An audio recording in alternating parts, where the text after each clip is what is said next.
Hoy os vengo a hablar de la mutilación genital femenina. Si cogemos la definición dada por la Organización Mundial de la Salud, veremos que la mutilación genital femenina comprende todos los procedimientos consistentes en la resección parcial o total de los genitales externos femeninos, así como otras lesiones a los órganos genitales por razones no médicas. 200 millones de mujeres han sufrido la mutilación genital femenina. Y si nada cambia, de aquí a 2030 habrá 68 millones más. Está reconocido internacionalmente como una violación de los derechos humanos de la mujer y de la niña, y no tiene ningún tipo de beneficio para la salud. Si esta misma pregunta se lo hacemos a mujeres que han sufrido mutilación genital femenina, seguramente no te sepan dar una definición literal. Para ellas es simplemente el deber y la responsabilidad de mantenerse pura sin saber realmente por qué. No se preguntan por qué se practica o si se puede llegar a parar. Para muchas otras es un recuerdo muy doloroso que prefieren no hablar de ello porque las hace revivir el momento en que todo cambió para ellas, el día en que pasaron de ser niñas felices a tener una infancia triste. Y aún conviven con esas consecuencias emocionales y psicológicas a día de hoy.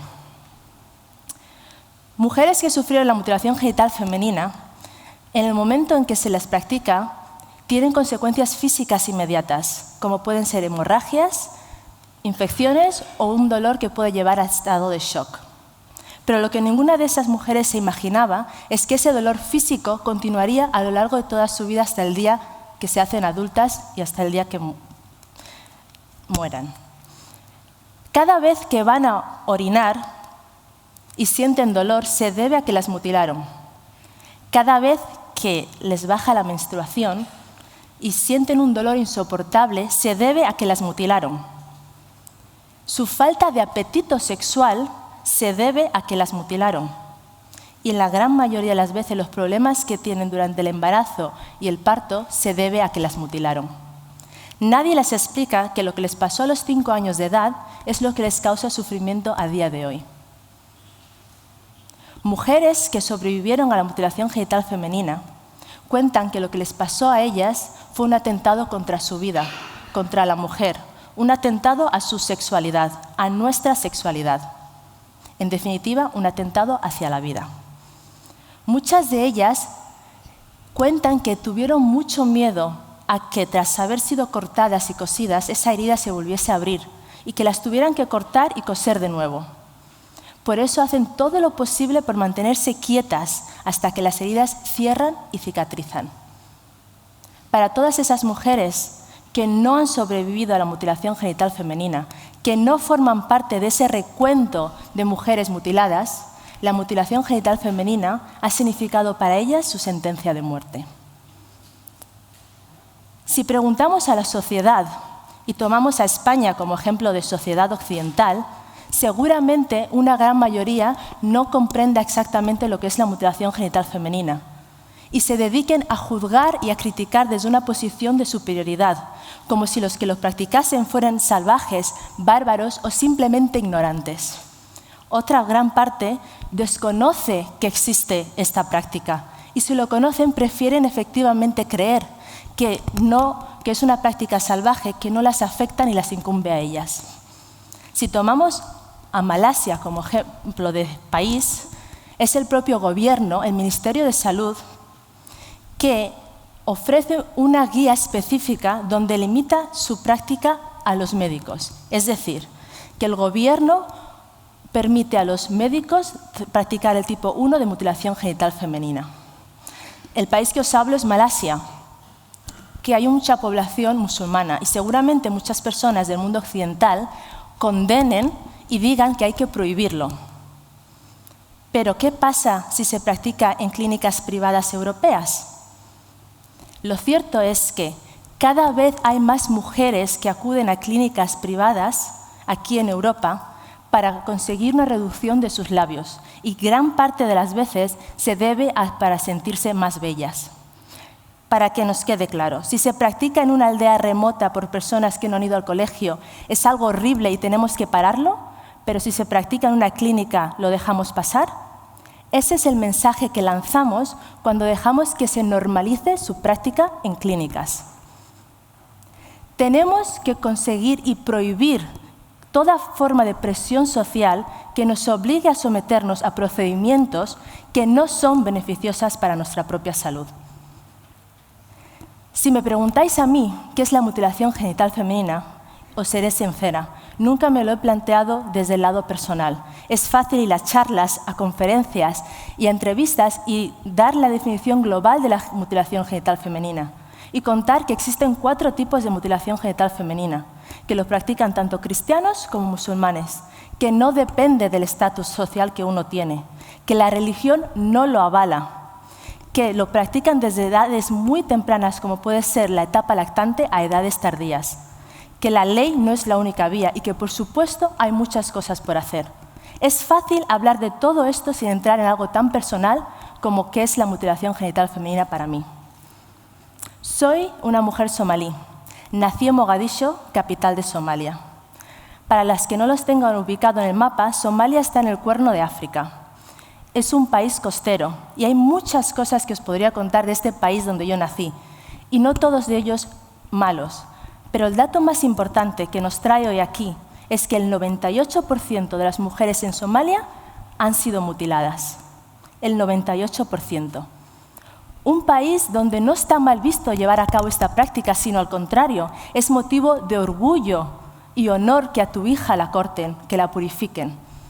Un país donde no existe una ley que lo prohíba o que lo condene. En ese país nací yo. A mi madre la mutilaron a los 5 años de edad y todas las mujeres de mi familia también fueron mutiladas. Yo, en cambio, no he sido mutilada. Fui una niña afortunada y pude salvarme de esa purificación porque mi madre antepuso mi vida y mis necesidades a las presiones y obligaciones sociales. Para mí, la mutilación genital femenina es pasado, presente y futuro. Es pasado porque ya no va a haber más mujeres en mi familia que vayan a ser mutiladas y el árbol genealógico de las mujeres de mi familia se vuelve a crear con mujeres fuertes, libres, dueñas de su cuerpo y de su destino. Es presente porque hay mucho camino por recorrer y tenemos que hacerlo juntas y de la mano. Tenemos que conseguir que más mujeres como mi madre quieran cambiar su destino y la de sus hijas. Tenemos que unirnos todas y todos para crear un mundo donde todas seamos libres de elegir. Y es parte de mi futuro, porque por cada niña y cada mujer no mutilada, toda una generación futura se habrá salvado. Os preguntaréis por qué es tan difícil erradicar esta práctica. Hay muchos factores que llevan a que sea algo complejo. La cultura, la religión, preservar la virginidad, los tabúes, entre otras cosas. Cuando algo forma parte de tu cultura, termina siendo parte de tu identidad. Rechazar algo que está tan arraigada profundamente significa, o al menos eso piensan muchas, negar una parte de ti. Soy partidaria de defender todo lo bueno que tenga la cultura de una persona, pero no podemos permitir que se aprovechen de la cultura para hacer daño físico y psicológico. Lo que daña no es bueno para nadie. La religión ha servido de escudo para justificar cosas que de ninguna otra manera tendrían justificación. ¿Qué persona en su sano juicio iría contra su propio Dios? Nadie. No obstante, no hay ninguna parte de la Biblia, el Corán o Torá donde se cite que a una mujer haya que mutilarla. Pero gran mayoría de las personas que lo practican creen que es su deber religioso. Y lanzo una pregunta a todas las mujeres que me escuchan hoy. ¿Hasta cuándo vamos a permitir que usen la religión para hacernos daño? ¿Hasta cuándo vamos a permitir que se use la religión para mantener esta desigualdad existente en todas las sociedades? Este año me regalaron un libro que se titula El himen y el hijab. Es de la escritora Mona El-Hawi. Un capítulo que me resultó fascinante es el que habla del Dios de la virginidad y el deseo que tenemos todas, musulmanas, cristianas, ateas, de venerar a ese Dios de la virginidad. Muchos de los sufrimientos que padecemos ha sido para preservar intacto nuestro himen. Por asegurar nuestra virginidad, ponemos en riesgo la integridad física de las niñas, el derecho al placer de las mujeres y nuestro derecho a exigir justicia cuando hay algún tipo de violencia sexual. La virginidad de la mujer ha sido, es y siempre será centro de debate de todas las sociedades. Existe un esfuerzo en todos los niveles por asegurar que mantengamos nuestra virginidad intacta. Para mí, relacionar la virginidad con la pureza y la honestidad es la mayor estafa que el ser humano ha creado. En la cultura somalí, y por desgracia en muchas culturas, se considera que una mujer mutilada es garantía de virginidad y de fidelidad.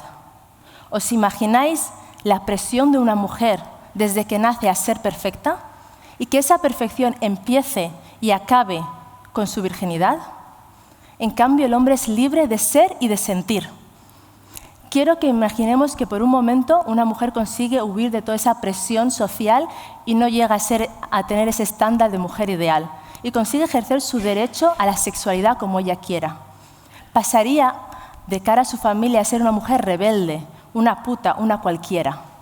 Ahora imaginaros a un hombre que también decide expresar su sexualidad como él quiere. ¿Creéis que le llamarían rebelde, puto, inmoral? ¿Creéis que le mutilarían para asegurar su virginidad? No, porque la integridad y la pureza de los hombres no se mide por su virginidad, sino por sus capacidades. ¿Qué pasaría si nuestra existencia como mujeres también se midiera por nuestras capacidades?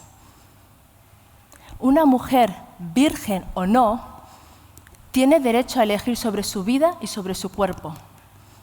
No podemos permitir que nos pongan en un ideal de mujer que no debería haber existido desde un principio. Y como todo sistema de opresión, como toda dictadura que necesita ocultar sus crímenes, el silencio es su mejor arma. Si nadie habla de ello, si nadie lo critica, si nadie puede expresar libremente lo que cree que está mal, no habría un alzamiento, no habría una protesta y todo continuaría como debe continuar. Y es por ello que todo lo relacionado a nosotras se nos educa a ocultarlo y a guardarlo para nosotras. Se nos dice, y no siempre de forma tan directa, a no hablar sobre un tema o un comportamiento concreto, tachándolo casi siempre de inapropiado, indebido o inoportuno. ¿Cómo podemos acabar con la mutilación genital femenina si ni siquiera podemos hablar de la existencia de su práctica? ¿Cómo pueden los gobiernos que prohíben la mutilación genital femenina ayudar a acabar con ello si ni siquiera admiten que siguen pasando en su país? Mi madre y mi tía, ambas supervivientes de la mutilación genital femenina, no se sentaron a hablar de lo que las pasó hasta que ambas fueron adultas, hasta que ambas fueran madres y esposas. ¿Cómo es posible que un hecho tan decisivo en la vida de una persona no sea tema de conversación? Hay miedo, hay mucho miedo a que las mujeres digamos en voz alta todo lo que soportan en cada rincón del mundo, porque todo el sistema de opresión hacia nosotras corre peligro, porque saben que nuestro silencio es su mejor arma y que nuestra voz es nuestra mejor alma. Cada vez que callamos, el sistema patriarcal gana. Cada vez que alzamos nuestra voz, el camino hacia la justicia y la igualdad da un paso hacia adelante. Es así de simple. ¿Qué podemos hacer para ayudar a acabar con la mutilación genital femenina y con las desigualdades existentes en todas partes del mundo? No podemos buscar excusas, no podemos ser indiferentes, no es una opción. Tenemos que asegurar que más mujeres quieran contar su historia. Tenemos que ser apoyo y asegurar que su voz, nuestra voz, se escucha porque nuestra voz importa. Tenemos que recordar y tener muy presentes que el fin último de la mutilación genital femenina es preservar la virginidad para luego casarlos. Hay que educar a la sociedad, y no hablo solo a sociedades donde se practica la mutilación. Hay que decir en voz alta y dejar claro que nuestra razón de ser no es casarnos. Casarse no es una obligación, sino una elección. Es fácil quizá para mí o para vosotras, porque nos han educado de esta manera, pero hay muchas partes del mundo donde no hay ninguna otra alternativa. Todo esto será posible cuando se empiece a desvincular y que la virginidad de la mujer sea una elección también personal y no impuesta por una presión social. Os animo a todos y a todas que investiguéis un poco más sobre la mutilación genital femenina, que preguntéis a amigas que creéis que lo han tenido y nos preguntéis a nosotras, porque el primer paso para acabar con la mutilación genital femenina es el conocimiento, porque lo que no se conoce no existe. Muchas gracias.